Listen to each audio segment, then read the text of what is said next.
Have our final poet for the night, Kyla-Yen Nguyen Giffen, a queer and trans biracial Vietnamese American diaspora writer whose work revolves around themes of dreaming, fantasizing, and futurizing, and focuses on topics of diaspora, transness, ecology, empire, and intergenerational histories.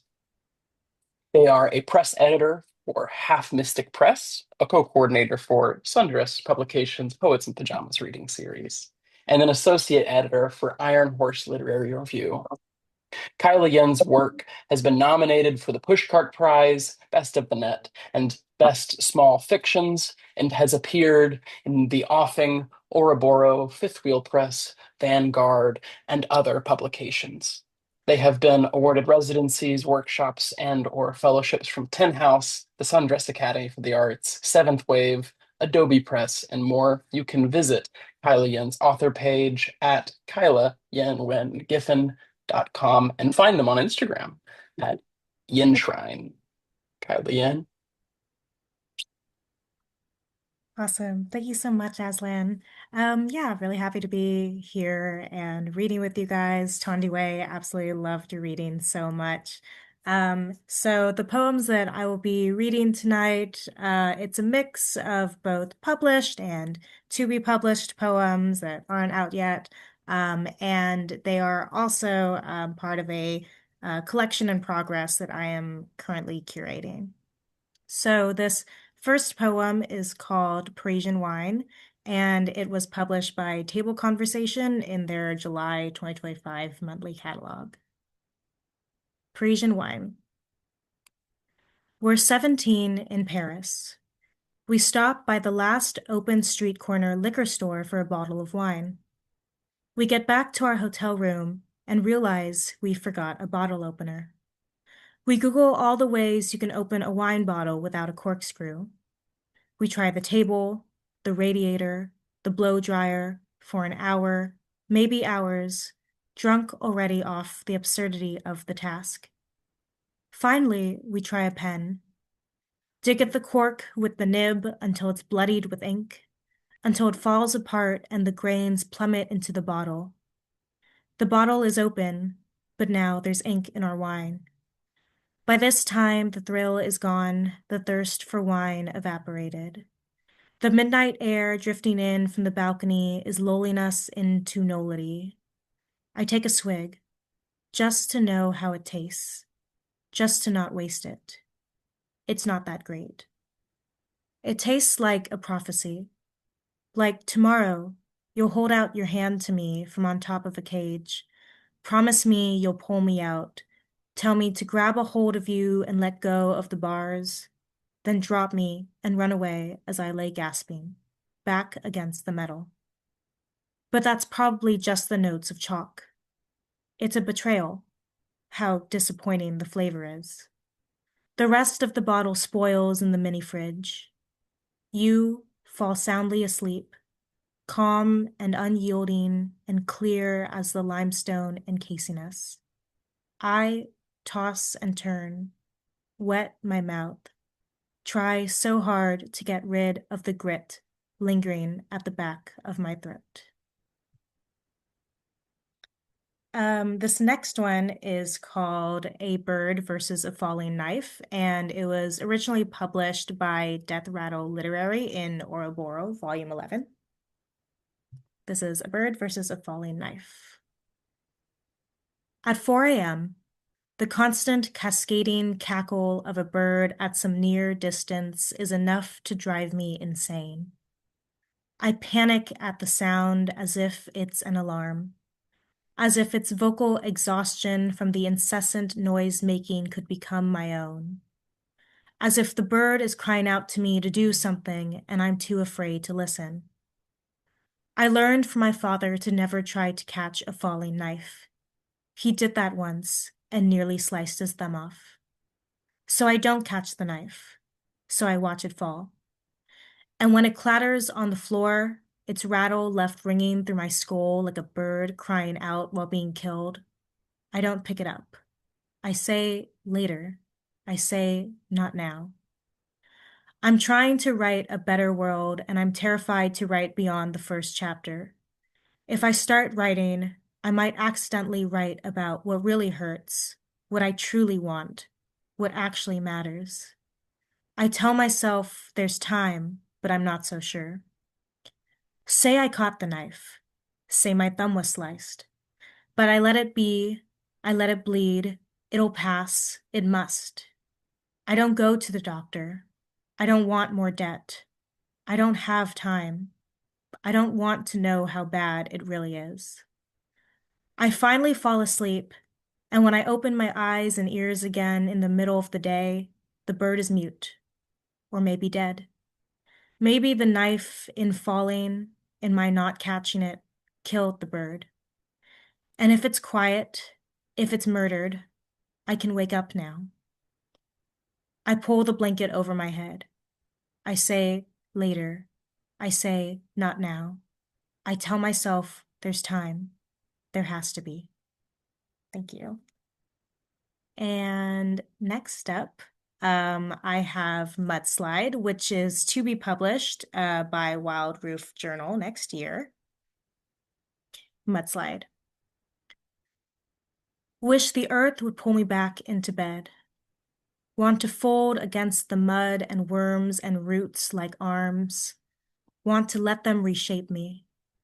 It's so cold on the surface, but deep under it be warm. She said I'd be back on the waste, but I won't return until it agrees to swallow me whole. Not sure if I can handle being a person. Dirt made out of a body, brown-blooded, bulldozing, muddy, eroding face pressing against the glass. Dreaming of kissing you, dreaming of killing, dreaming of friendly ghosts and wretched blooms, dreaming of being eaten alive, alive, alive, alive, or dead. Pasteurized, fermented, dried, frozen, canned, rotting, moldy, fed. The only thing I know about being human is it's common for a birth to happen after a death in the family.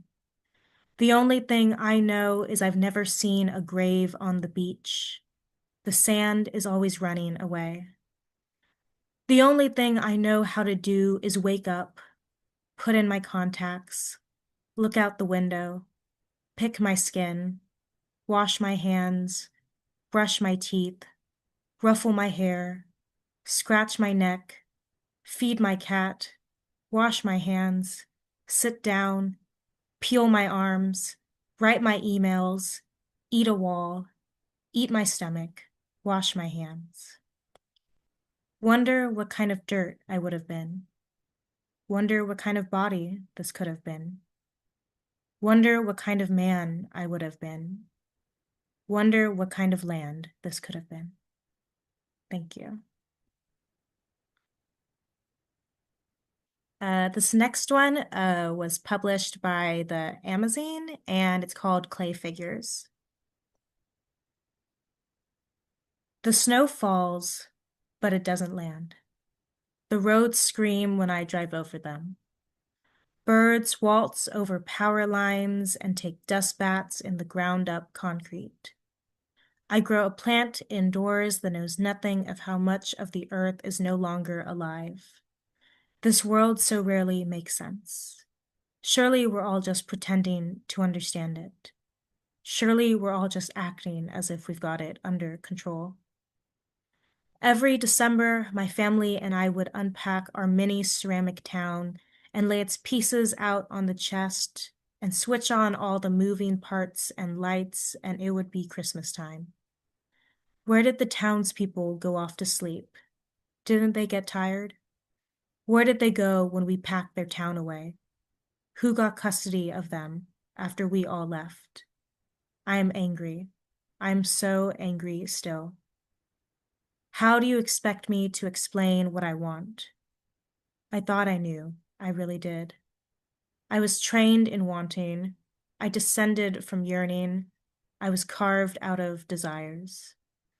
But when I first uncoil in the mornings to find my cat crying to be let out of my room, or the garbage truck stopping by, or the phone ringing, or a fire alarm going off, or a storm sounding, or you draped over me and drooling on the pillow.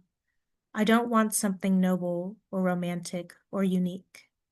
I just want more sleep. I asked you once if you believe you're a good person. You paused, then said, I think I'm better than I am worse. As for me, I think I'm more likely equal parts. I'm not a saint. I'm just a person who used to be a kid that was expected to be an angel, just a kid who wanted to be a bird instead, just a person who ended up nothing more than a down feather anyway. They say the world could end in my lifetime, but I want to grow old so badly. I want more time with my clay, but I'm afraid I'll never be able to build the things I want to. I want more time with you and the bands of quartz that line the earth of your chest.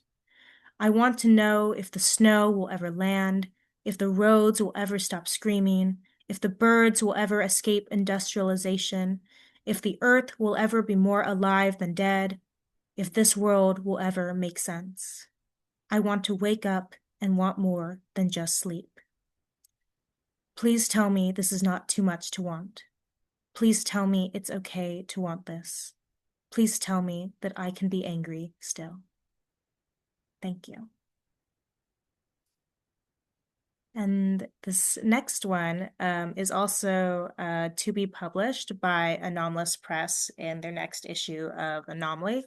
And it is called The Corpse of America is Buried in Upstate New York. The house across the street is holding a garage sale, and I open the front door so my cat can people watch through the screen while I wash the dishes. While the sun weeps through the kitchen window and reveals my skin to be all pinks and blues. The evangelicals say the apocalypse is today. So I cut my mother's bangs when she asks me to, because her hairstylist is too afraid. And I go to the pharmacy to get my flu shot, but my insurance won't cover it. And I forget to eat lunch while my mother remembers to fill her shrines with fruit. One day, maybe they'll go hungry too. The world is ending, and there's a beaver in the Hannaford parking lot, and a spider shell on the window pane, and my mother, gutting an orange, filling the peel with cooking oil, and lighting it on fire. Outside, the garage sale goes up in flames and smells like cigarettes, and I remember my grandfather. The neighbor's son hops a burning fence to save a blue jay.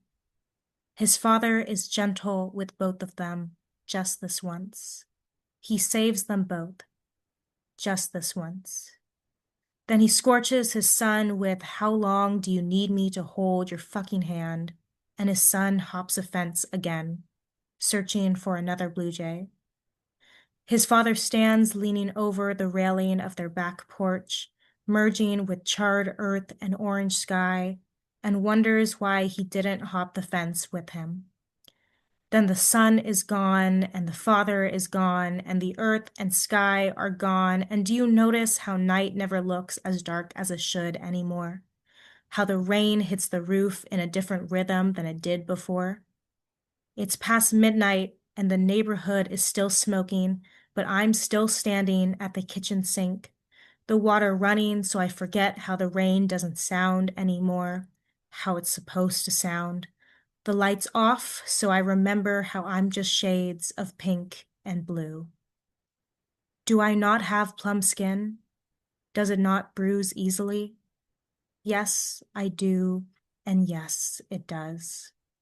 So today, as the last fruit in the country, I feed myself to Kwanam at my mother's altar. Knife aimed at the stone, I beg my mother, I don't want to have to be a daughter. She ripens. You don't have to be a daughter. Thank you. This next one was recently published by Moss Puppy Magazine and nominated for a Pushcart, and it's called Firecracker. Today I looked outside and saw smoke and thought everything was on fire. But it wasn't smoke. It was just morning frost on the roofs of cars and houses evaporating. Evaporating can't be the right word because it means to stop being visible, and the steam was so palpable, so desperately visual. I thought, why is the fire so quiet? What's the point of a fire on a sunny day? What's the point of a firecracker when the bombs are dropping? Adding more substance when there's already so much light in our eyes and smoke in our lungs and ringing in our ears. There's a point. There's a point to it, I promise. Today, the disposable lighter you gave me ran out of fluid, and I had to use my matchbox to light the candles that are making me feel safe and warm again. I pulled out a match, but it was actually 2 matches attached at the head. I struck them, they burned, they fell apart, and it's yet another divine metaphor where more and more of me is letting go of more and more of you. Why does letting go have to happen like a bomb hitting? When it's not just the explosion, but the scattering of shrapnel and the chronic release of blistering energy long after the explosion is over. Why is the final line never the final line? I don't know. I hate it, but it's fine because I'm lighting a candle even without your lighter, and I'm writing poetry even without you reading it, and I'm loving even without you here. Tell me, what's the point of a firecracker when the bombs are dropping? The point is that a firecracker is not a bomb, and it might be smaller and quieter and weaker, but its desire despite the loss, and its dream despite the memory, and its love despite the grief. And it was just frost, but I thought it was a fire, and that's all that matters. Thank you. And the last one I have was originally published by the Trident Poetry Collective, which is like a small poetry group in Boston, in their chapbook called Outside Voices. The poem is titled, "My partner asked me if I could carve something onto my bones to leave behind for future anthropologists to find what would be written on them." Skull. If you enter the Livermore Valley from the west and travel inland along the freeway toward Altamont Pass, you'll come across a back road on the left that cuts the houses off and routes the Golden Hills. Follow the road a mile down, and on the right will be a wide scrape of clay and dry grass where there's supposed to be a lake. When I was a kid, and a few damper years would occasionally break the drought, I'd bike this road and turn to watch gulls flock into and out of the lake, like little white clouds dropping out of one sky and into another. I always thought the lake was an accident. It took me 10 years to learn it was meant to be there. I loved biking this road, and I loved no gold more than that of my hills. But I hope they're green now. I hope the lake is back. I hope the gulls have 2 skies again. Clavicles. My mother used to tell me a story about Vietnam and our resilience, how the craters of bombs dropped by the US eventually filled up with groundwater and rain after the war, and village farmers began using them to grow fish. Sternum. I wonder if these fish tasted like the ruins of empire. Scapulas. What those who drop bombs can't understand is land can swallow bombs and chew up and digest them and remember them and birth a spirit much stronger than a bomb and create a pond never meant to be a pond. Ribs. A confession. In the backyard of the house my parents and I lived in between 2010 and 2019, I once found the biggest roly-poly I'd ever seen. I took it into my room and made it a home in a bin filled with dirt and plucked plants. But the roly-poly was a mother, and suddenly hundreds of babies had materialized from her and they all died. I buried this mother and her children in the backyard, between the lavender bushes and the walking stick tree, in a grave never meant to be a grave. Carpals, metacarpals, and phalanges. A thing I want to be remembered for. That one September day, I picked up a dying squirrel from the road where it'd been hit and cradled it in my jacket, then laid it to rest beneath a pile of leaves near a reservoir. Vertebrae. I dreamt I lived in a house that had a pond with the power to keep everything inside it alive. Femurs. If you make your way from Manchester by the sea toward Essex, on a road that carves through the woods, you'll pass a farm store on the right and cross the unseen border between the two cities, then discover a swamp to the left. Follow the trail into it, and a wooden bridge partially blocked by a large boulder will appear on your right. The bridge is long, and every foot of it's lined with wild blueberries. When I was 22, I walked this bridge with my coworkers when we were supposed to be on our way to a networking event. We slowed down to forage for and feast on blueberries while soaking in the glory of the wetland. Patellas. I felt then that maybe the world wasn't meant to be anything at all. Thank you.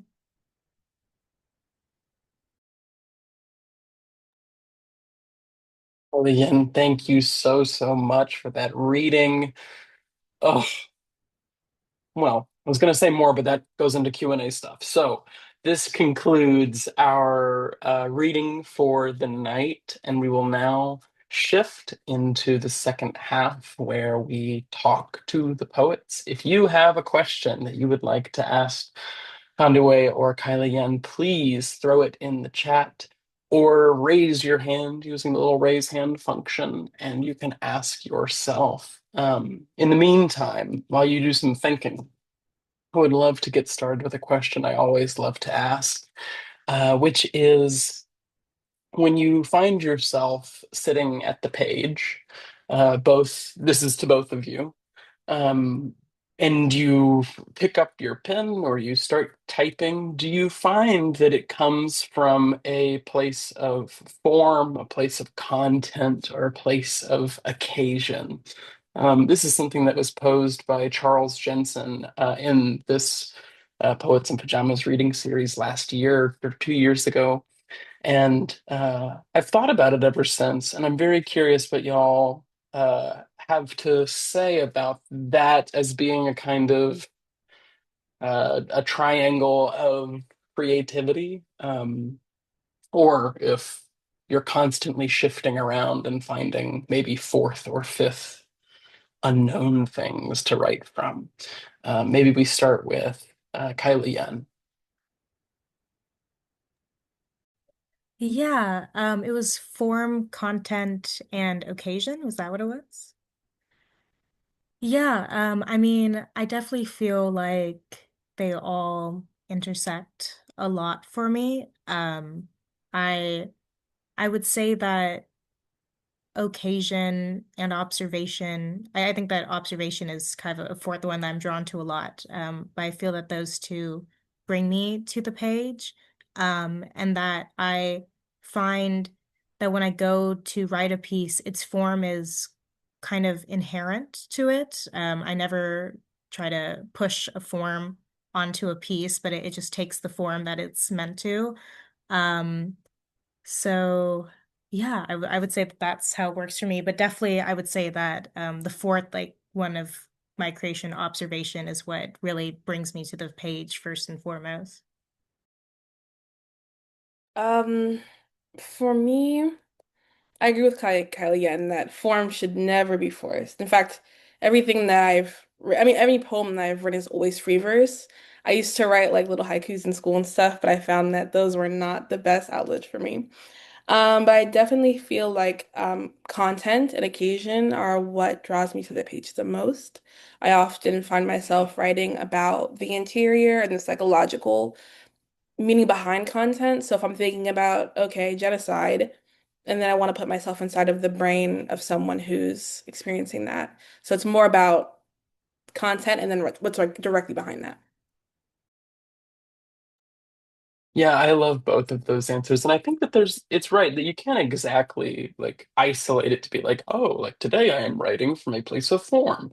But I like that Kylie, and you mentioned that observation maybe being a bit of a tangent to occasion. And I think that that is so true as well, especially in the ways that it can relate to content like uh, becoming aware, becoming a witness to genocide, as Tandue was speaking to. Um, Thank you both for those answers. And I have another question for both of you that is a little long and unwieldy, but bear with me. Both of your pieces deal, I mean, not the pieces, both of your readings and your pieces that are lovely and can be found online so many places and at both of your websites um, deal with this personal narrative in a very lyric prose style that also always feels political. And this is something that I think a lot of undergraduate programs all over the country are always talking about. Is there such a thing as a non-political poem? But I think here we know that we are kind of speaking to a different thing when we are writing and reading and feeling into very specific things that are happening in the world. And the tradition of this goes back to some of the greats like Maya Angelou and Bertolt Brecht. And then, both of your readings reminded me so much today of like the work of Mei Buchenbrugge, Hello the Flowers, or Jing Xiaochang's In the Roar of the Machine. Like I am experiencing these things, I see these things, I write about it. But it's not just like a short story or a little memoir piece. There is something uniquely poem about the feel. And I'm curious if y'all would like to meditate a little bit on how you engage with incorporating history, personal narrative, what is often said archive of yourself, of your surroundings, and how that filters into politics, wanting to write into something, wanting to write toward something. Because I imagine everyone in this Zoom and everyone listening online here and forevermore know what it feels like to feel so small and to want to speak to something. And I feel like both of you have such an incredible talent at grounding that desire in personal narrative, in archive, or ecology, in or language. God forbid, just language itself. So that is my long and winding question. If you have any thoughts that stir from that, Tandaway, maybe we start with you. Yeah, I remember from when I was in college, I read a lot of Gil Scott-Heron, who's both a musician and a poet, and a bunch of other things as well. He was very multifaceted. And what drew me to his work essentially is that it's storytelling with the underlying theme of politics. So one of his songs, Home is Where the Hatred Is, I want to say. It deals with someone who's a drug addict, but he's also kind of dealing with the socio-political issues of his time period, 1970s and 80s. That's what Ronald Reagan's era with the war on crime or the war on drugs. Um, and so when I'm thinking about politics and when I'm thinking about storytelling, I think that there is an inherent level of politics in my personal story and in my lineage of stories. So when I'm thinking about what I've been through, what my family's been through, or any stories that I've heard, I'm thinking about both the socio-political aspects of it and also the emotional and psychological aspect of it, which I think also Gil Scott-Heron does a lot of as well. So that answers the question, but that's how I feel. Yeah, so for me, I always say that when it comes to being a writer, everything that I do and am in my life is a part of my writing. And I also say that I'm a writer because of like all the various facets of who I am. I'm a writer because I'm queer. I'm a writer because I'm Vietnamese American. I'm a writer because I, experience, the effects of like colonialism and capitalism and war firsthand. And so none of that I find is ever inseparable from my writing. And I also firmly believe that uh, writing, for one, doesn't happen in a silo. And so that whenever we are writing into a history, a lineage, and an ancestry, an archive. And I think that especially for like white writers and like white cishet writers, especially, it's easy for them to think to themselves that their writing stands completely alone and they aren't representing anything or showing any politics in their writing, but it's not true. They have their own identities and communities that they are like speaking into and writing into in their work. And so I just believe in doing that intentionally. And I also believe that there's no point in being an artist if you're only being an artist for yourself. I think that it's important to be an artist for purposes of the collective, of your communities, of the world. Because like what other reason could you have for creating art rather than doing it for everything that you care about in the world?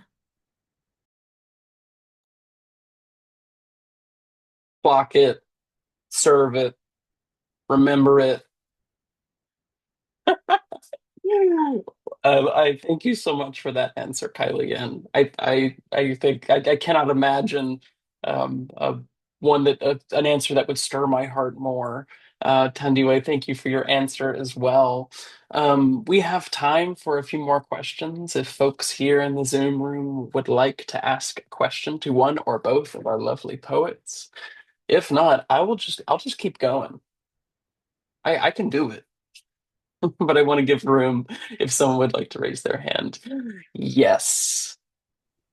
First, I really enjoy listening to the poems. Hi, Tandy. My question, you know, this is, I want, I guess I want to know, like, how do you grow a poem? Like, what's like your rituals of growing a poem and then your rituals of revising a poem? Because I know sometimes, like, a poem, you can start with a little idea, but what are your own process of terms of like growing that poem out and then revising it and allowing it to live and then, share it and all those things. So that's my question.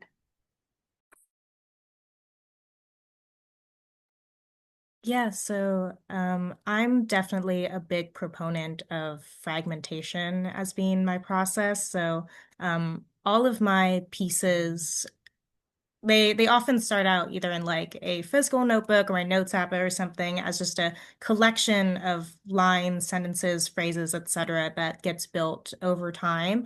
And I don't really know what I'm writing toward when I begin putting those down. I just know that they mean something to me, and that I can feel that they have a purpose.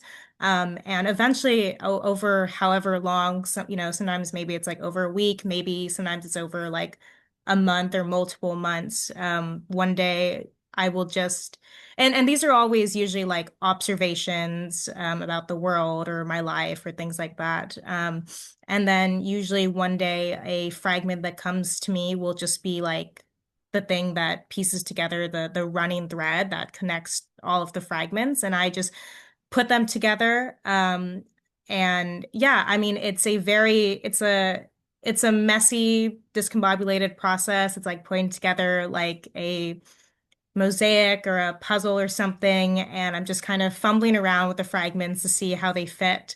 And yeah, and then it's really good usually for me to use a physical notebook because I will have all of the lines written out, and then when I want to piece them together into an actual poem, I will like rewrite them, I'll cross them out, I'll reorder them, all of that. I might like add or take away something here or there. But yeah, I love fragmentation. It's also how I write my prose as well. And it's something that I feel is very productive and very natural for me.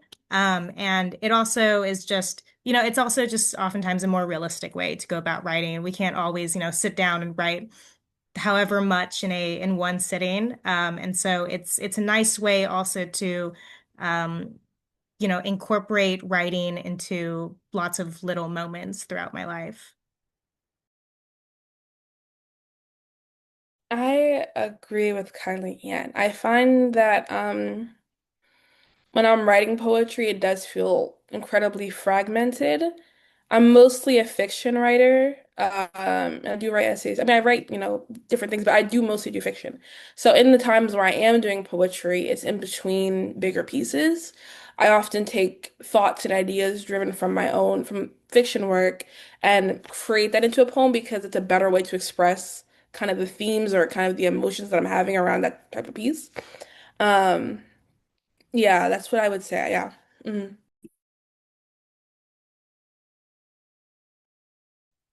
Thank you so much for your question. And we have time for one more question or so. If someone has been waiting and they think, it's, is it my time to ask? And I think the answer is yes. And one question from Teresa Dixon. Thank you so much, Teresa. You guys talk a lot about your works reflecting your full identity and communities. How do you balance honoring your roots while still telling your own evolving story? What a fabulous question. Yes. Um, that's a difficult question. What I will say is that, okay, so I've been working on MFA applications this week, and I've been writing a lot about my family lineage because that's kind of what goes to my head when they ask me to talk about a lot of these prompts, like diversity, inclusion, like what is my history? Um, and when I'm telling my own story, I find it that it's kind of congealed. I mean, it's both my mom's story and my grandmother's story and her grandmother's story. All of that comes through me and who I am as a person. So when I'm talking about my identity and my community, it's really a reflection of myself because I wouldn't be here without them. That probably doesn't fully answer the question, but that is how I feel.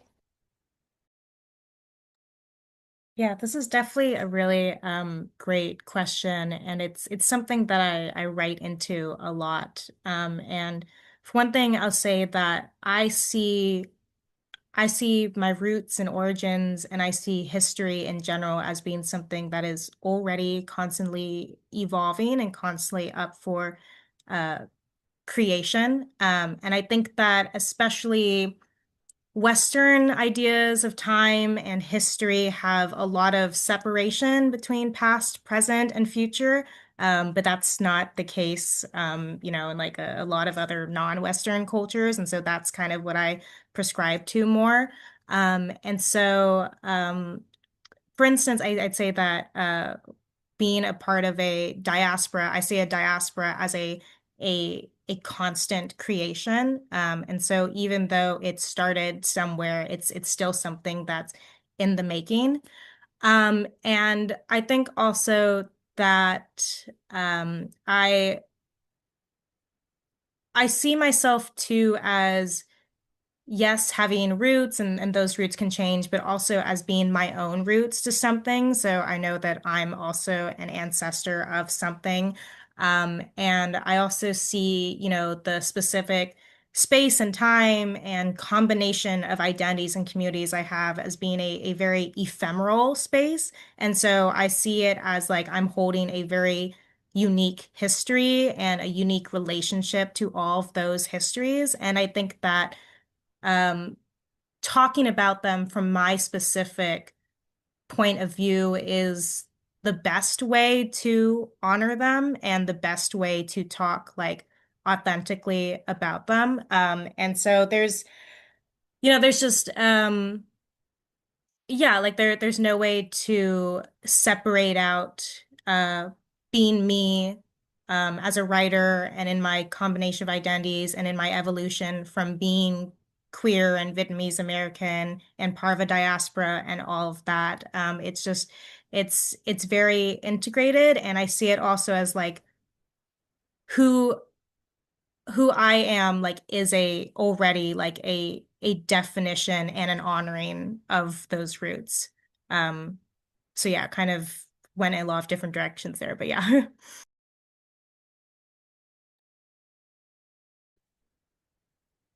All right, folks. Beautiful answers, beautiful questions. Thank you so much for asking that. I believe this concludes the final reading of Poets in Pajamas for 2025. Thank you so much for being here. And if you're watching online, thank you for watching whenever it is that you are. We have just heard the incredible poetry of Thandiwe Edofo and Kyla-Yen Giffen. If you would like to find more of their work or follow them, where can folks find you both?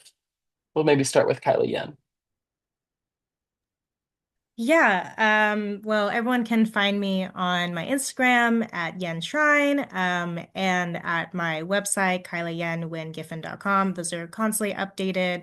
Yeah, I'm always open to people, reaching out to me and connecting with me, and asking writing questions and stuff. So yeah, definitely connect with me. You can find me on my Instagram at Tandiwe Adolfo or my website, tandiwewilson.com. There's emails, there's forums, all of that are in both of them. So always feel free to reach out. All right. Thank you. Thank you all for being here. This has been Poets in Pajamas, episode 188, hosted by Sundress Publications, which operates on the traditional territory of the Salagi and Sahoya peoples, now Yuchi and Muskogee, Cherokee Indians, and Cherokee Nation of Oklahoma. I hope everyone has an incredible night, and that's it. Thank you. Thank you, Aslan, for hosting. I really appreciate Oh, it. my pleasure. Anytime. Yeah, thank you Anytime. so much.